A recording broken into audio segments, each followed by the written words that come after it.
So here's an interesting way of trying to put an end to a conversation when somebody talks about the benefits of nuclear energy for climate change. And it's really easy to be dismissive when you're using comments like this, the idea being that, yeah, there was some really bad stuff that happened.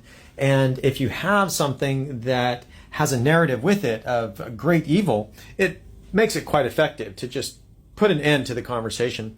The literature has shown that the words nuclear waste falls into that category, where if you're talking about nuclear energy and the benefits that it gives to mankind, that the statement nuclear waste is just considered to be a conclusive statement without a technical basis or any other further understanding.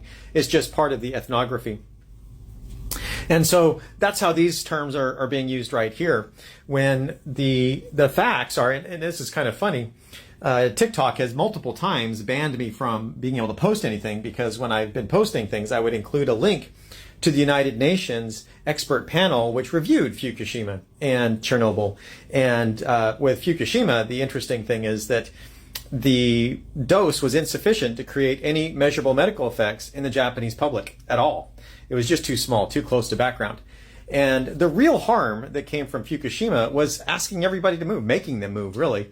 That was huge, right? That's just a big deal to tell somebody, you have to move. You can't live at your house anymore. You got to go. You don't have a choice.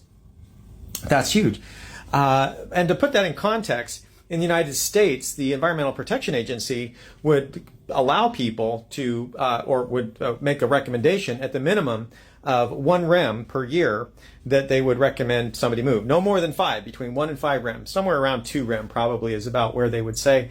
And to put that in context, 1 rem is about the dose you get from a CT scan to the head. 5 rem is the dose you get for a CT scan to the torso. 5 rem is a legal dose for a radiation worker per year.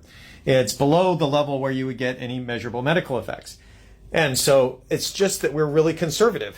And we do that when we design nuclear power plants. That we're so conservative. That's why Fukushima didn't create enough radiation in the environment to cause any measurable medical effects. It was designed that way so that it would be safe.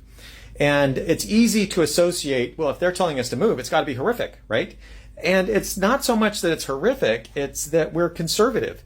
That's why nuclear is so expensive. We designed them to enable the worst case that could possibly happen, resulting in nobody getting hurt. And at the time, it was felt that if we asked people to move, that's not such a big deal as long as they're not hurt, even though a lot of people got hurt in the Fukushima evacuation.